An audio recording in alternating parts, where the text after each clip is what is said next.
नमस्ते, मैं हूं फराह खान और आप देख रहे हैं आज की ताजा खबर। कोरोना के मामले लगातार बढ़ रहे हैं, इसलिए एक जिम्मेदार नागरिक की तरह मास्क जरूर पहने ताकि कोरोना के खतरे से आप, आपका परिवार और ये देश महफूज रहे।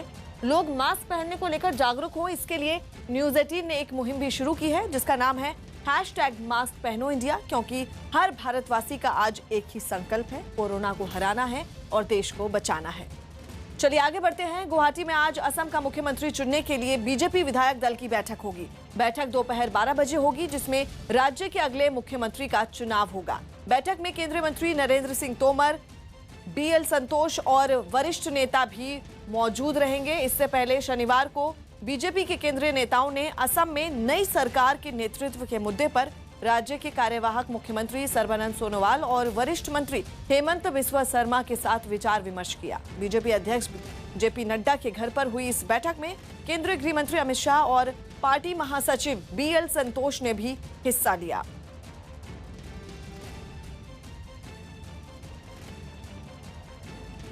बंगाल में विधायक दल का नेता चुनने के लिए बीजेपी ने रविशंकर प्रसाद और भूपेंद्र यादव को पर्यवेक्षक बनाया है। बंगाल में पार्टी विधायक दल के नेता के चुनाव के लिए केंद्रीय पर्यवेक्षक के तौर पर केंद्रीय कानून मंत्री रविशंकर प्रसाद और राष्ट्रीय महामंत्री भूपेंद्र यादव को जिम्मेदारी दी गई है, जिसके बाद दोनों नेता बंगाल बीजेपी विधायक दल की बैठक के लिए पर्यवेक्षक के तौर पर कोलकाता जाएंगे।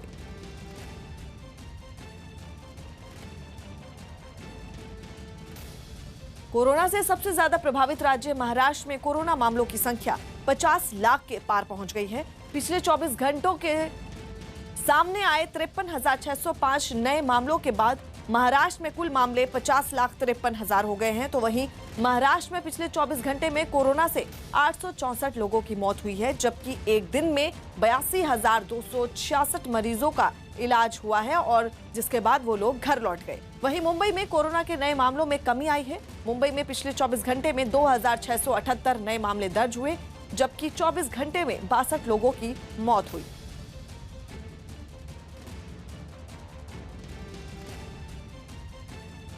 देश में विकराल रूप धारण करती जा रही महामारी के इस दौर में हर इंसान घबराया हुआ है। न्यूज 18 इंडिया महामारी के इस दौर में कोरोना और इसके गंभीर खतरों से बचाव के लिए सबसे जरूरी जानकारी बहुत आसान भाषा में आपको समझाएगा। देश में मेडिकल एक्सपर्ट्स के जरिए हम आपको बताएंगे कि ऑक्सीमीटर से लेकर ऑक्सीजन सिलेंडर तक और ऑक्सीजन कॉन्सेंट्रेटर से लेकर वेंटिलेटर तक किसे, कब और किन हालात में किस किस चीज की जरूरत पड़ती है। कोरोना के इलाज में काम आने वाले बेहद जरूरी मेडिकल उपकरण के फायदे और उनसे जुड़ी हर जरूरी बात आपको बताते हैं।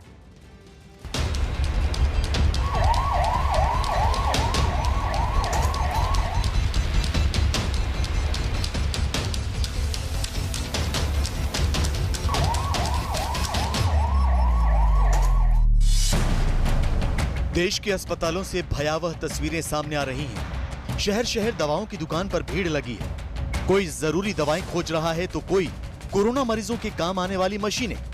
देश में ऑक्सीमीटर, ऑक्सीजन सिलेंडर से लेकर वेंटिलेटर जैसे शब्द आम और खास की जुबान से सुनने को मिल रहे हैं। एक्चुअली मैं बहुत परेशान हूँ। इस टाइम पे ऑक्सीजन, पहले से ऑक्सीजन सिलेंडर नहीं मिलते हैं, फिर सिलेंडरों की इतनी ज़्यादा पैसे मांगे जाते हैं कि हम लोग अफोर्ड नहीं कर पाते हैं। लूटा नहीं जा रहा, बहुत ज्यादा लूटा जा रहा है। कितने देर का वेटिंग है? कल रात से। कल रात से आप लोग? कल रात से सर। आप लोग अस्पताल से? आप लोग अपने पेशेंट के लिए कि अस्पताल से?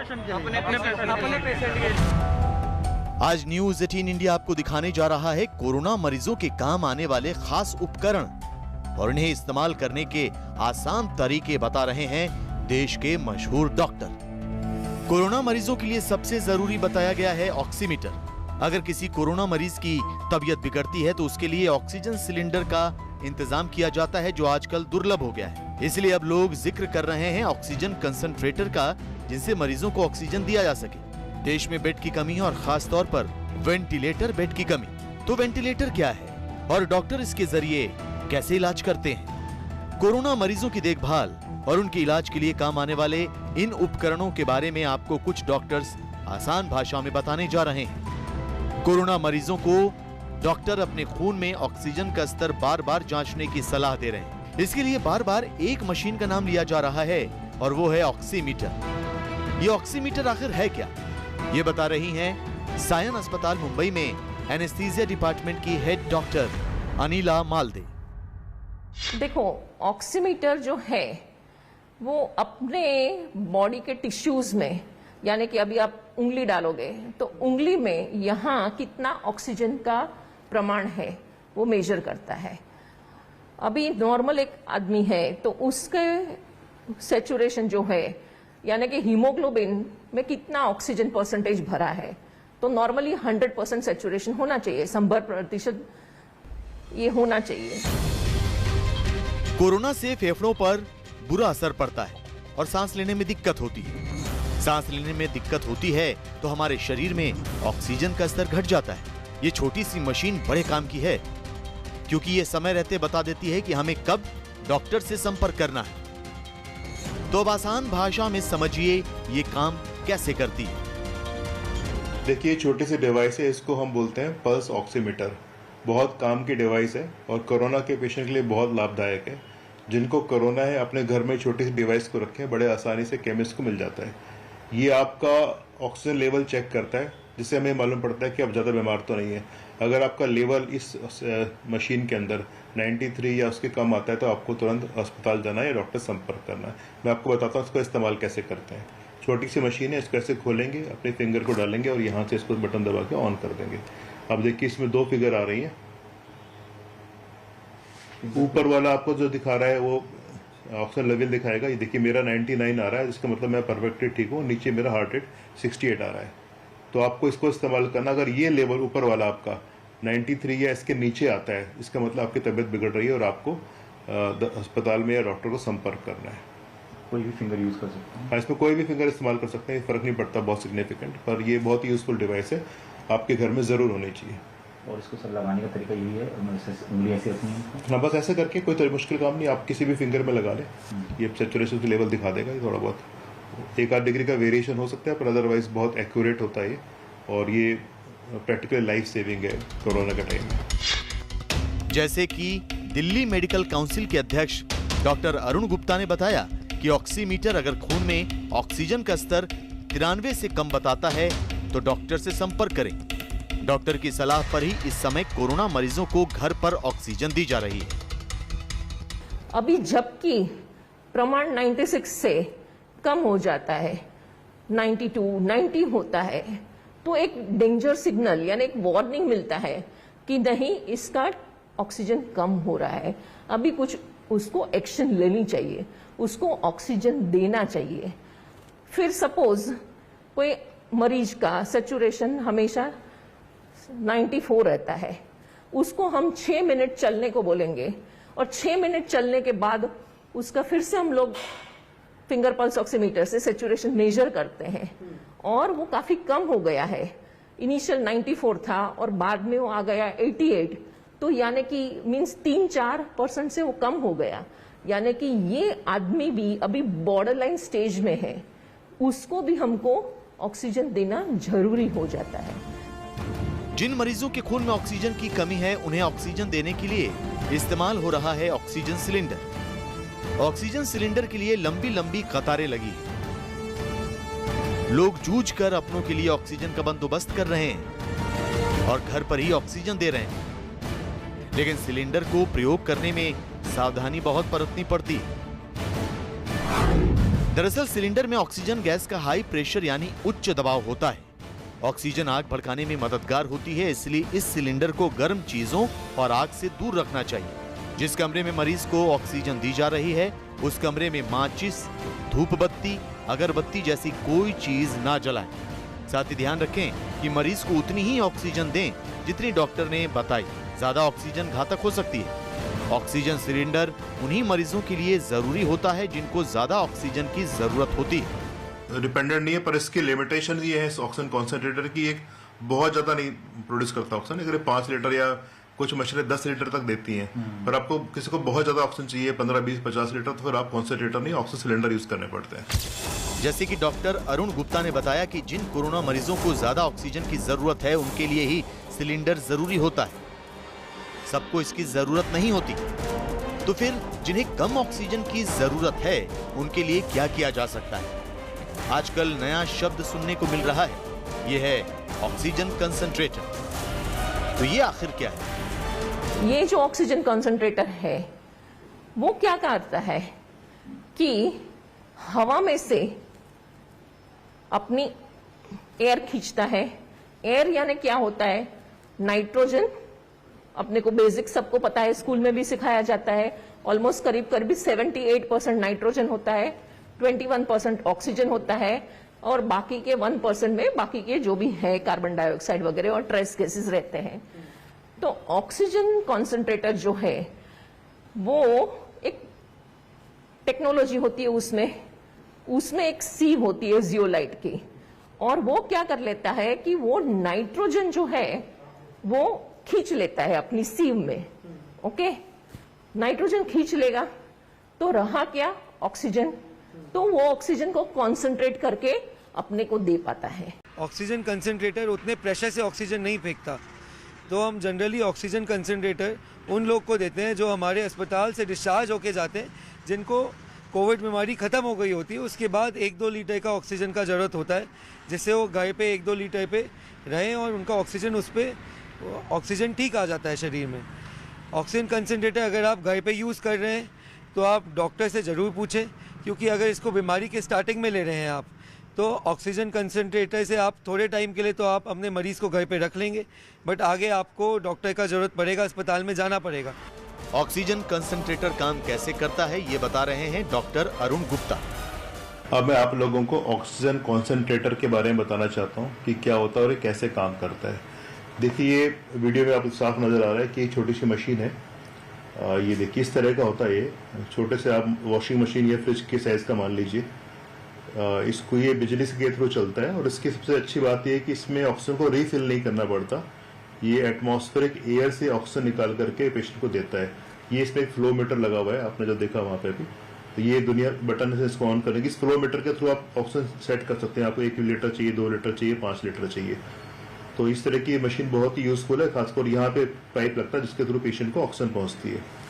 तो ये मशीन बहुत ही यूज़फुल है और खासकर कोरोना के पेशेंट में जिनकी मेन रिक्वायरमेंट ऑक्सीजन की है और इस समय ऑक्सीजन की कमी चल रही है, सिलेंडर्स को भरवाना बहुत मुश्किल है। तो इस तरह के कॉन्सेंट्रेटर्स इंडिविजुअल लेवल पे और सरकार के लेवल पे भी दिल्ली में मंगवाए जा रहे हैं और दुनिया अपने सेंटर्स में इसको इस्तेमाल किया जा रहा है। तो आज के वक्त में ऑक्सीजन कॉन्सेंट्रेटर की बहुत वैल्यू है। मुझे लगता है कि इसका इस्तेमाल अस्पतालों में भी कर सकते हैं। इसका इस्तेमाल आप घरों में भी कर सकते हैं जहाँ पे ऑक्सीजन लेवल बहुत कम नहीं, थोड़ा सा मार्जिनली कम है। मान लीजिए आपका 90 और 85 के बीच में है, तो इस ऑक्सीजन कॉन्सेंट्रेटर के थ्रू 2 लीटर से 3 लीटर से 5 लीटर से इस्तेमाल कर सकते हैं। और ये इसकी जो कैपेसिटी होती है 2 तरह के आते हैं, 5 लीटर तक के भी आते हैं, 10 लीटर तक के भी आते हैं। तो एज पर रिक्वायरमेंट आप इस्तेमाल कर सकते हैं। मैं थोड़ा इसको और आगे बढ़ा के दिखाना चाहता हूँ आपको।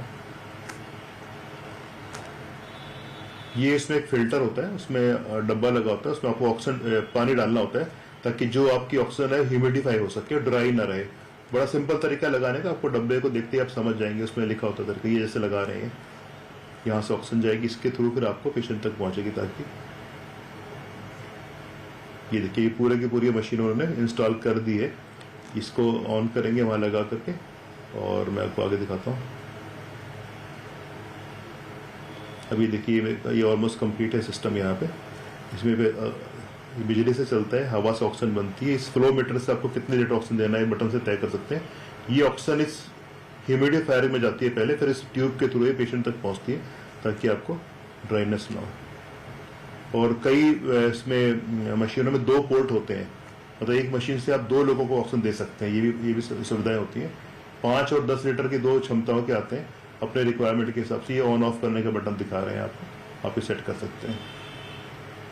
अभी देखिए इस समय चल रहा है, ये इसे बढ़ाने से ऑक्सीजन का लेवल 4 लीटर तक पहुंच गया और यहाँ पे दिखा रहा है इसको ना। तो मुझे लगता है इसका ऑपरेशन बहुत ही सिंपल है, कोई कॉम्प्लिकेटेड नहीं है, सिर्फ ऑन ऑफ कर सकते हैं। ये देखिए ये बबल्स आ रहे हैं, इसका मतलब ऑक्सीजन उसमें जा रही है। इससे ह्यूमिडिफाई मतलब थोड़ा सा मॉइस्चर आता है ताकि ड्राइनेस हो। ये कैनुला के थ्रू जा रहे हैं, नाक में लगा देते हैं इससे पेशेंट को ऑक्सीजन मिल जाती है। तो ऑक्सीजन देने के तरीके दोनों हैं, सिलेंडर भी है, कॉन्सेंट्रेटर भी है। कॉन्सेंट्रेटर का फायदा ये है कि आपको बार बार रीफिल नहीं कराना पड़ेगा, ये लगातार एटमॉस्फेयर से ऑक्सीजन देता रहेगा। पर इसकी लिमिटेशन ये है कि मैक्सिमम 5 या 10 लीटर तक दे सकते हैं। अगर आपके पेशेंट को ज़्यादा रिक्वायरमेंट है तो आपको फिर ऑक्सीजन सिलेंडर का इस्तेमाल करना पड़ेगा। ऑक्सीजन कंसंट्रेटर वो मशीन है जिसके जरिए उन मरीजों को ऑक्सीजन सप्लाई की जा सकती है जिन्हें ज्यादा मात्रा में ऑक्सीजन नहीं चाहिए, लेकिन इसके लिए भी डॉक्टर की सलाह जरूरी है। ये जो चीज़ है ये अस्पताल में यूज़ हो या किसी डॉक्टर से सलाह लेने के बाद यूज़ हो तो ज़्यादा बेहतर है, क्योंकि ऑक्सीजन लेवल शरीर में बदलता रहता है। अगर किसी का ऑक्सीजन लेवल कम होना शुरू हुआ है तो चांसेस हैं कि आगे चल के और कम होगा। तो एक टाइम ऐसा आएगा सिर्फ ऑक्सीजन कंसंट्रेटर से काम नहीं चलेगा। अगर किसी मरीज की स्थिति ऑक्सीजन कंसंट्रेटर से भी नहीं सुधरती तो फिर जरूरत पड़ती है अस्पताल में इलाज कराने की। इलाज में सबसे गंभीर चरण होता है वेंटिलेटर। ये टाइप के जो मशीन होते हैं फुल फ्लेज्ड, उसको वेंटिलेटर बोलते हैं। तो ये जो फुल फ्लेज्ड वेंटिलेटर है वो कनेक्ट हो जाता है तो ये ऑलमोस्ट पूरा सपोर्ट देते हैं। जब तक फुफ्से गंभीर परिस्थिति में से बाहर न आए तब तक वो मशीन उसको सपोर्ट देता रहता है। समझे आप? तो इसमें क्या है, इसमें भी ये जो वेंटिलेटर्स होते हैं वो काफी सोफिस्टिकेटेड होते हैं। उसमें पेशेंट को जितना सपोर्ट चाहिए उतना सपोर्ट हम एडजस्ट कर सकते हैं। तो वेंटिलेटर एक ऐसी मशीन है जो प्रेशर से हवा फेंकती है। एक टाइम आता है कोविड की बीमारी में जब सिर्फ ऑक्सीजन से काम नहीं चलता, फेफड़े कमज़ोर हो जाते हैं और जो सांस लेने की जो मसल्स हैं वो कमज़ोर हो जाती है। तो उसमें ऑक्सीजन तो देनी पड़ती है बट उसके साथ साथ प्रेशर भी लगाना पड़ता है जिससे वो ऑक्सीजन फेफड़ों तक पहुंच जाए अच्छे से। तो इस टाइम हमें वेंटिलेटर काम आता है और वेंटिलेटर लगाना पड़ता है। जब ऑक्सीजन से काम नहीं चलता तो हम वेंटिलेटर लगाते हैं जो फेफड़ों को खोल देते हैं और उसमें ऑक्सीजन का एक्सचेंज आराम से अच्छी तरह हो पाता है। वेंटिलेटर भी अलग अलग तरह के होते हैं और मरीज की स्थिति के हिसाब से इस्तेमाल किए जाते हैं। देखिए, जब कोरोना के पेशेंट की तबीयत बहुत ज़्यादा खराब हो जाती है और नॉर्मल तरीके से ऑक्सीजन देने से बात नहीं बनती तो कई बार हमें मैकेनिकल वेंटिलेटर्स का इस्तेमाल करना पड़ता है। मैकेनिकल वेंटिलेटर्स एक तरह की मशीनें होती हैं जो सांस लेने में हेल्प करते हैं और शरीर में ऑक्सीजन जाने में हेल्प करते हैं। मैं आपको शॉर्ट में बताना चाहूँगा कि वेंटिलेटर क्या होता है और कैसे काम करते हैं। देखिए, ज़्यादातर मरीजों को तो माइल्ड ऑक्सीजन से काम बन जाता है। बहुत कुछ लोगों को वहां तक पहुंचते हैं जहाँ की वेंटिलेटर की रिक्वायरमेंट होती है। और वेंटिलेटर बेसिकली क्या होता है कि जब हम सांस लेते हैं तो हवा से के थ्रू ऑक्सीजन हमारे फेफड़ों में पहुंचती है और फेफड़ों में पहुंच करके वो हमारे फेफड़ों के थ्रू हमारी ब्लड वेसल्स में जाती है जहां से ऑक्सीजन पूरे शरीर के हिस्सों में पहुंचती है जहां ये पहुंचनी चाहिए। जैसे हमारे फेफड़े ये ऊपर से ट्रेकिया जिसके थ्रू हवा आती है, तो आप एटमॉस्फेयर से ब्रीथ करेंगे तो ट्रेकिया के थ्रू ये दोनों लंग्स में हवा पहुंचेगी और लंग्स में जाने के बाद छोटे छोटे वेसल्स होती हैं, छोटी एल्वोलाइज होती हैं। ये देखिए वेसल्स हैं, ये देखिए किस तरह से हवा अंदर जा रही है और हवा जा करके ये दोनों ये पतले पतले पाइप्स होते हैं जिनको हम ट्रेकिया और ब्रोंकियोल्स कहते हैं। इसके थ्रू आखिरी में जाकर के इस तरह की पतली पतली ट्यूब्स बन जाती हैं। इनको एल्वुलर सैक कहते हैं। इसमें आपको देख रहे हैं नसें हैं दो तरह की, एक तो होता है जो प्योर ब्लड होता है जिसमें आर्टरीज कहते हैं वो कैरी करता है, और एक ही होता है तो जो आप इनहेल कर रहे हैं उसमें ऑक्सीजन आपके ब्लड में जाएगी और कार्बन डाइऑक्साइड ब्लड के थ्रू लंग्स में वापस आएगी। और जब आप सांस को वापस छोड़ेंगे तो वो हवा जिसमें ऑक्सीजन कम है पर कार्बन डाइऑक्साइड ज्यादा वो बाहर चली गई। ये सर्कल चलता रहता है बार बार, ये ऑक्सीजन अंदर जाती है और कार्बन डाइऑक्साइड बाहर आती है, ऐसे हम ब्रीथ करते हैं। पर कोरोना के पेशेंट में क्या होता है, आखिरी में ये देखिए ये फ्लूइड भर जाता है जाकर के जहां पे हवा एक्सचेंज होनी चाहिए।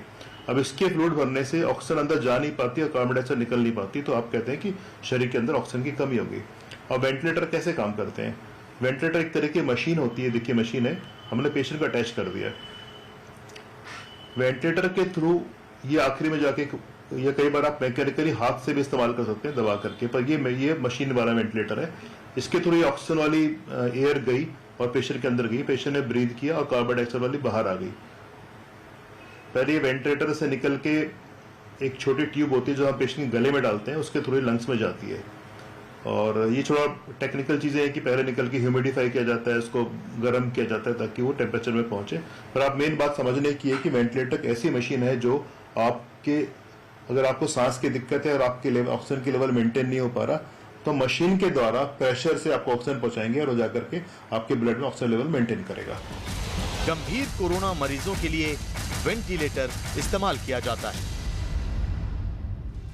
कर्नाटक में कोरोना की बढ़ती रफ्तार ने लोगों में खौफ भर दिया है, क्योंकि पिछले 24 घंटे में 47,563 कोरोना के नए मरीज मिले हैं, जबकि इस दौरान कोरोना की वजह से 482 लोगों की मौत हो गई। राज्य में कोरोना के एक्टिव केस 5,48,000 के पार पहुंच चुके हैं और इसी के साथ राज्य में कोरोना के कुल मामले 18,86,000 हो गए हैं, जबकि पिछले 24 घंटे में 34,881 मरीजों को अस्पताल से छुट्टी मिल गई।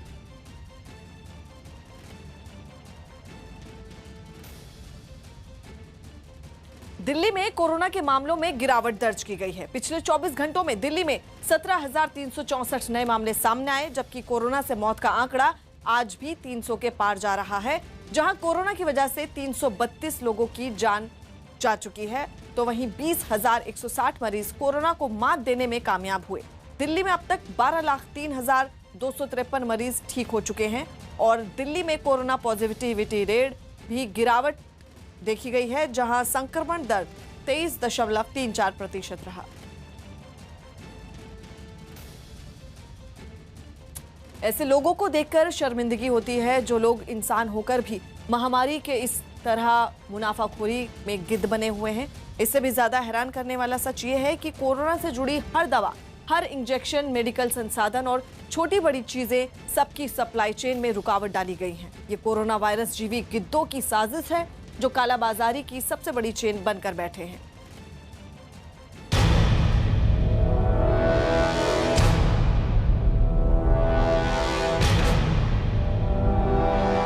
जहां जहां कोरोना के मरीज हैं, वहां वहां उन्हें लूटने वाले गिद्ध आपको मिल जाएंगे। ये गिद्ध इतने शातिर हैं कि मुनाफाखोरी और कालाबाजारी के लिए किसी भी हद तक जा सकते हैं, तो वहीं पुलिस से बचने के लिए कुछ भी कर सकते हैं। पंजाब में मुनाफाखोरों और कालाबाजारी करने वाले गिद्धों का ऐसा ही एक वीडियो वायरल है।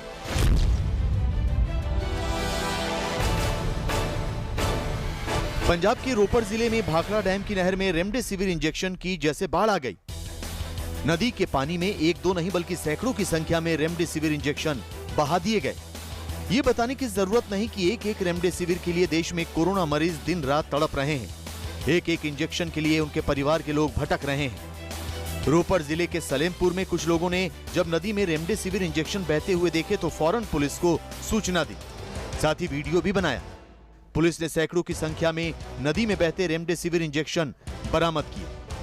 पुलिस के मुताबिक कालाबाजारियों ने इनकी जमाखोरी की होगी। बाद में जब रेमडेसिविर बेचने को लेकर प्रशासन की सख्ती बढ़ी तो कार्रवाई से बचने के लिए इन्हें नदी में बहा दिया। पुलिस ने नदी से बरामद किए गए रेमडेसिविर इंजेक्शन जांच के लिए भेज दिए हैं, ताकि पता लगाया जा सके कि ये असली है या नकली। इंजेक्शन की पैकिंग वाले बैच नंबर से ये मालूम करने की कोशिश हो रही है कि इतनी बड़ी मात्रा में रेमडेसिविर कहां से आए और किसने इनकी जमाखोरी की। दिल्ली में कोरोना का कहर बढ़ते ही कालाबाजारी करने वाले गिद्धों ने न केवल ऑक्सीजन सिलेंडर, ऑक्सीजन कंसंट्रेटर और रेमडेसिविर इंजेक्शन बल्कि ऑक्सीजन लेवल बताने वाले ऑक्सीमीटर की भी जमाखोरी शुरू कर दी है। इसलिए दवा की दुकानों पर ऑक्सीमीटर की भारी किल्लत हो गई। इस वक्त हम मौजूद हैं दिल्ली के आरएमएल अस्पताल के पीछे गोल मार्केट में, जहां पर कुछ सीरीज में आपको केमिस्ट शॉप्स नजर आएंगी। आज इन शॉप्स में चलते हैं और पूछते हैं कि क्या ऑक्सीमीटर की अवेलेबिलिटी यहां पर है, और अगर है तो उनकी कीमत फिलहाल इन शॉप्स में क्या है। आइए। मेडिकल स्टोर वालों ने न्यूज 18 की टीम को बताया कि कैसे दिल्ली में कोरोना वायरस की दूसरी लहर शुरू होते ही जमाखोरों ने कालाबाजारी के लिए ऑक्सीमीटर की सप्लाई चेन को नुकसान पहुंचाया। इसी का नतीजा है कि जो ऑक्सीमीटर फरवरी तक 800 रुपए का मिल रहा था, अब वही 3,000 रुपए में मिल रहा है। ऑक्सीमीटर है, ऑक्सीमीटर क्या है अभी रेट, क्या चल रहा है सर?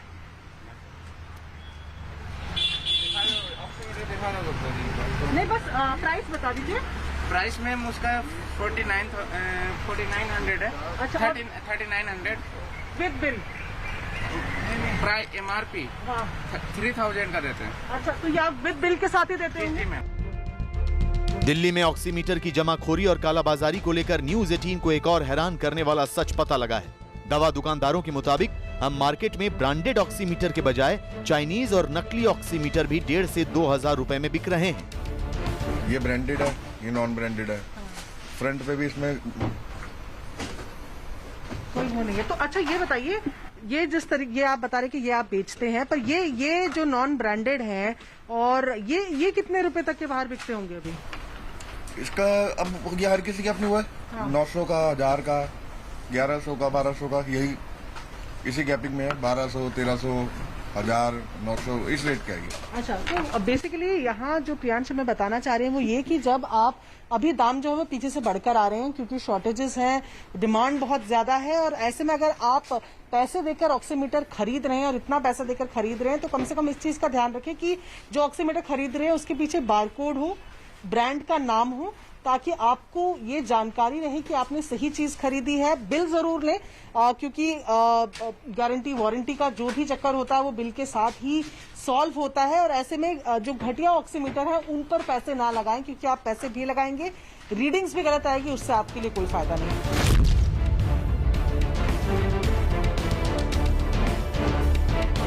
दिल्ली के सबसे बड़े मार्केट कनॉट प्लेस में मेडिकल स्टोर्स पर ऑक्सीमीटर की भारी किल्लत। दिन रात लोग ऑक्सीजन का लेवल चेक करने वाले ऑक्सीमीटर की तलाश में भटक रहे हैं। दिल्ली के कनॉट प्लेस इलाके में इस वक्त हम लोग मौजूद हैं और यहाँ जायजा लेंगे कि ऑक्सीमीटर की क्या स्थिति है। मेडिकल शॉप में कितने में बेचा जा रहा है, पहले से क्या अधिक दाम में बेचा जा रहा है। यहाँ के लोगों से बात करेंगे जो दिन रात ऑक्सीमीटर या बाकी दवाइयाँ, मेडिकल सामग्रियाँ बेचते हैं। आपका नाम? ऋषभ, ये बताइए कि ऑक्सीमीटर की डिमांड बहुत बढ़ गई है। हाँ जी सर। आपके शॉप में रोज कितने लोग ऐसे हैं जो ऑक्सीमीटर लेने आते हैं? कीमत में कितना फर्क आया है क्योंकि मुनाफाखोरी और कालाबाजारी भी हो रही है? इसके अलावा आपके पास कितना मौजूद है? सर अभी तो बहुत ऑक्सीमीटर की डिमांड है, अभी तो आ भी नहीं रहे हैं पीछे से, और हर रोज कस्टमर्स आते हैं, उनको हम पूरा नहीं कर पाते। दुकानदारों के मुताबिक कोरोना की दूसरी लहर के बाद ऑक्सीमीटर की डिमांड बढ़ गई, जिसके बाद सप्लाई चेन बिगड़ गई। इसकी वजह से 1000 वाला ऑक्सीमीटर 2200 रुपए में बिक रहा है। लेकिन इसकी कीमत में क्या फर्क आया है? सर ये पहले 1000-1200 तक का बेचते थे, अब यही ऑक्सीमीटर 2200 रुपए का मिलता है, और वो भी पूरे कस्टमर्स कहते हैं कि जितने का भी आप दो। और आप लोग भी इसे बेचते हैं, तो जो फर्क आया है ये बताइए, क्या हर कंपनी की कीमतों में फर्क आया है? पहले की कीमत और अभी की कीमत में फर्क क्या आया है ऑक्सीमीटर के? पहले की कीमतों से अब की कीमतों में बहुत ज़्यादा फर्क है। पहले की हर कंपनी का अलग अलग रेट आता था, बट आज की डेट में कंपनी सेम रेट के अकॉर्डिंग चल रही है, कोई ज़्यादा फर्क नहीं है। बट ये है कि मिल जाता, वही बहुत बड़ी बात है। कस्टमर इस टाइम बहुत डिमांड में है इस टाइम। दिल्ली में जैसे जैसे कोरोना की रफ्तार बढ़ रही है, वैसे वैसे मेडिकल स्टोर्स पर भीड़ भी बढ़ती जा रही है। कोरोना रिपोर्ट पॉजिटिव आते ही लोग ऑक्सीमीटर खरीदने लगते हैं। हड़बड़ी में लोग परिवार में जितने लोग पॉजिटिव हैं, उन सब के लिए ऑक्सीमीटर खरीद कर ले जा रहे हैं। ऐसे में डिमांड बहुत बढ़ गई है और मुनाफाखोर इनकी कालाबाजारी के लिए सप्लाई चेन में अलग अलग तरह से रुकावट पैदा कर रहे हैं। कोविड से जुड़े इस दौर में उससे जुड़े उपकरण और इलाज करने के लिए जो दवाइयां हैं उनके दाम बहुत ज़्यादा हैं। एक शख्स है हमारे साथ, आप देख सकते हैं कि इन्होंने अभी इस वक्त ऑक्सीमीटर लिया है, और जो ऑक्सीमीटर पहले 800 से 1000 का था वो उन्होंने इस वक्त करीब 2500 का लिया। हम उनसे बात करते हैं। सर ये बताइए कि अभी क्या लिया है आपने? ऑक्सीमीटर पूरी आपने क्या पूछा, कितने में लिया? 2500। कोरोना मरीजों की बढ़ती संख्या ने डिमांड और सप्लाई के सभी पैमानों को ध्वस्त कर दिया है। मुनाफाखोर इन्हीं हालात का फायदा उठा रहे हैं। 2 महीने पहले तक 800 रुपए में मिलने वाला ऑक्सीमीटर अब खुलेआम 2500 रुपए में बिक रहा है। 5,000 मिलेगा, 5,000 लेना पड़ेगा आदमी को जान बचाने के लिए। 5,000 10,000 मिलेगा, लेना पड़ेगा। गरीब आदमी मर जाएगा, क्षमता नहीं गरीब आदमी खरीदने की। वो 10,000 भी लेंगे, कोई दिक्कत नहीं है। ये तो इस तरीके से लोग हैं जो इस महंगे दामों में ले रहे हैं उपकरण, ऑक्सीमीटर्स या फिर नेबुलाइजर्स या फिर उससे जुड़े सामान है। ये दौर है, चल रहा है, और कुल मिलाकर परेशानी का जो सामना करना पड़ रहा है जो इसको खरीदने वाले लोग हैं। यूपी के गाजियाबाद में भी कोरोना काल के गिद्धों की मुनाफाखोरी का पर्दाफाश हुआ है। कोतवाली इलाके में पुलिस टीम ने छापा मारकर ऑक्सीजन फ्लो मीटर की कालाबाजारी करने वाले 3 गिद्धों को गिरफ्तार किया है। पुलिस के मुताबिक ये लोग ऑक्सीजन सिलेंडर में लगने वाले फ्लो मीटर की जमाखोरी करके उनकी कालाबाजारी कर रहे थे। एक फ्लो मीटर जिसकी कीमत 1 से 1,500 रुपए होती है, उसके लिए 4,000 रुपए तक वसूलते थे। इन गिद्धों के कब्जे से 8 ऑक्सीजन फ्लो मीटर, 1 लाख रुपए कैश और एक इको स्पोर्ट कार बरामद की गई है। महाराष्ट्र में कोरोना का कहर सबसे ज्यादा है। हर रोज कोरोना मरीजों की संख्या और मौत के आंकड़ों ने सबको बेहाल कर रखा है। लेकिन मरीजों की जान बचाने में काम आने वाली दवाओं की कालाबाजारी भी चरम पर है। नासिक में पुलिस ने 2 ऐसे गिद्धों को गिरफ्तार किया है जो 40,000 रुपए का इंजेक्शन 4-4 लाख रुपए में बेच रहे थे। पुलिस ने कोरोना मरीजों की जरूरत वाले इंजेक्शन की कालाबाजारी कर रहे इन गिद्धों से कई इंजेक्शन बरामद किए हैं। पुलिस को गिद्धों के गैंग से जुड़े बाकी लोगों की तलाश है।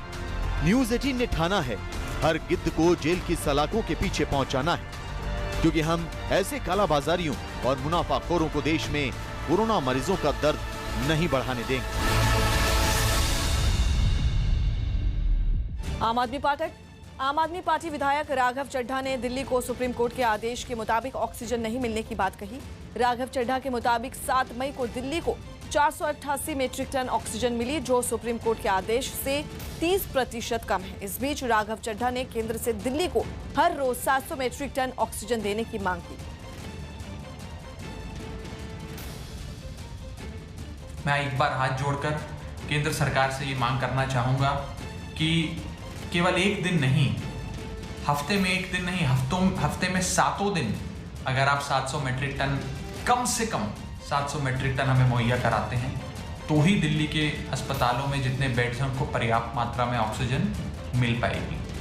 ये जो ऑक्सीजन सप्लाई आपने करनी है, ये एक व्यवस्थित तरीके से, नियमित तरीके से, एक सर्टेनिटी, रेगुलरिटी के साथ निरंतर रूप से आप करें, ऐसा हम आपसे अनुरोध करते हैं। कोरोना वायरस के बढ़ते संक्रमण के बीच यूपी से राहत भरी खबर आई है। यूपी में नए केस की तुलना में ठीक होने वालों की संख्या में बड़ा इजाफा हुआ है। यूपी में पिछले 24 घंटों में कोरोना के 28,902 मरीज ठीक हुए हैं, तो वहीं एक दिन में 26,780 नए मामले सामने आए हैं। प्रदेश में अब तक 12,19,000 मरीज ठीक हो चुके हैं, जबकि 2,45,000 एक्टिव मरीजों का इलाज अलग अलग अस्पतालों में जारी है। ये आंकड़ा 1 मई की तुलना में एक्टिव मरीजों से 60,000 कम है। पश्चिम बंगाल में कोरोना के मामलों ने रफ्तार पकड़ ली है। पिछले 24 घंटे में राज्य में पहली बार 19,436 नए मामले सामने आए हैं, तो वहीं इस दौरान 127 लोगों की मौत हो गई।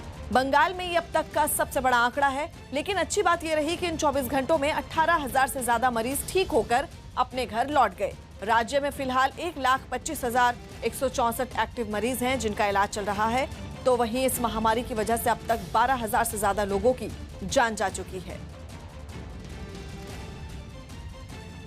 केंद्र सरकार और राज्य सरकारों के बीच ऑक्सीजन सप्लाई को लेकर बढ़ती खींचतान को खत्म करने के लिए सुप्रीम कोर्ट ने नेशनल टास्क फोर्स का गठन किया है। कैबिनेट सेक्रेटरी के अधीन काम करने वाला टास्क फोर्स ये तय करेगा कि किस राज्य को कितना ऑक्सीजन मिलेगा। टास्क फोर्स ये भी देखेगा कि राज्य सरकार ऑक्सीजन का सही इस्तेमाल कर रही है या फिर नहीं। ऑक्सीजन के सही इस्तेमाल का ऑडिट भी टास्क फोर्स करेगा।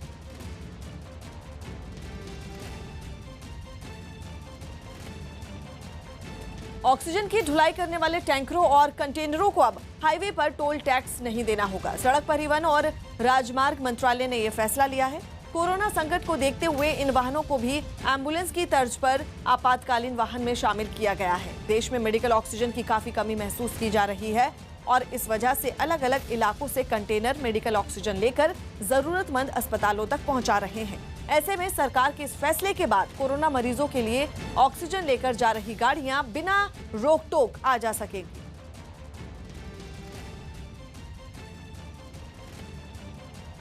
यूरोपीय देशों ने कोरोना से पैदा हुए हालात में भारत की मदद का वादा किया। यूरोपीय यूनियन की बैठक में विशेष मेहमान के तौर पर पीएम मोदी भी शामिल हुए।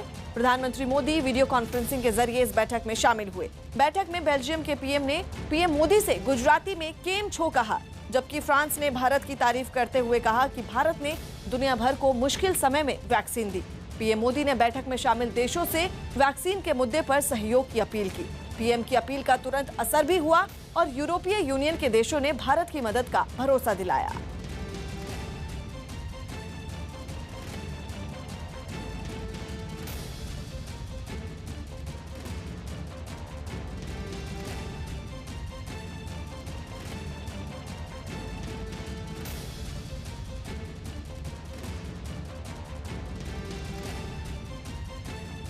इस वक्त की बड़ी खबर आपको बता दें, असम में सीएम की रेस में हेमंत बिस्वा शर्मा सबसे आगे चल रहे हैं और असम के सीएम की रेस में उनके नाम पर मोहर लग सकती है। हेमंत बिस्वा शर्मा पर मोहर लग सकती है।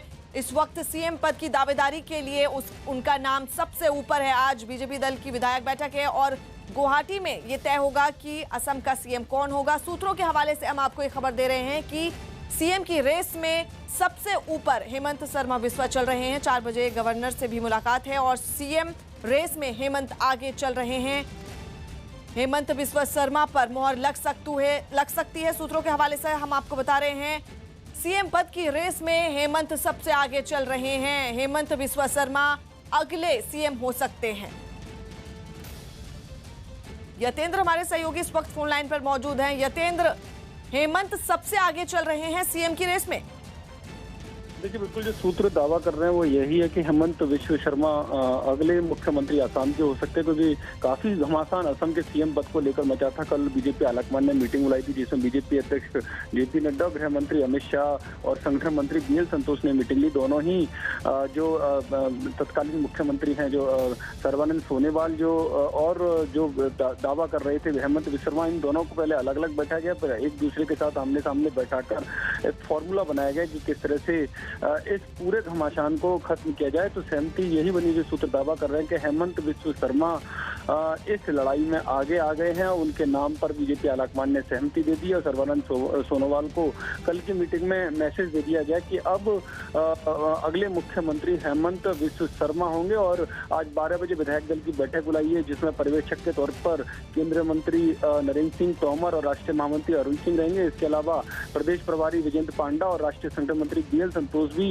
इसमें भाग लेंगे। और आज जब 12 बजे विधायक दल की बैठक बुलाई जाएगी उसमें बीजेपी आलाकमान का मैसेज विधायकों को दे दिया जाएगा, जिसमें वो पार्टी के नए नेता, विधायक दल के नए नेता के तौर पर हेमंत बिस्वा शर्मा का चुनाव करेंगे। इस तरह का सूत्र दावा कर रहे हैं कि हेमंत बिस्वा शर्मा इस विधायक दल की बैठक में चुने जाएंगे। और इसके बाद एनडीए की मीटिंग 1 बजे बुलाई जाएगी। इसके तुरंत बाद उसमें एजीपी और यूपीपीएल के जो सहयोगी दल हैं उनके जो विधायक हैं वो भी मुख्यमंत्री के तौर पर, विधायक दल के नेता के तौर पर, अपने नेता के तौर पर हेमंत बिस्वा शर्मा का चुनाव करेंगे। और फिर शाम को 4 बजे औपचारिक तौर पर राज्यपाल से मिलकर सरकार बनाने का दावा पेश किया जाएगा। और कल बताया जा रहा है कि सोमवार को कल शपथ ग्रहण समारोह हो सकता है। जी, शुक्रिया यतेंद्र।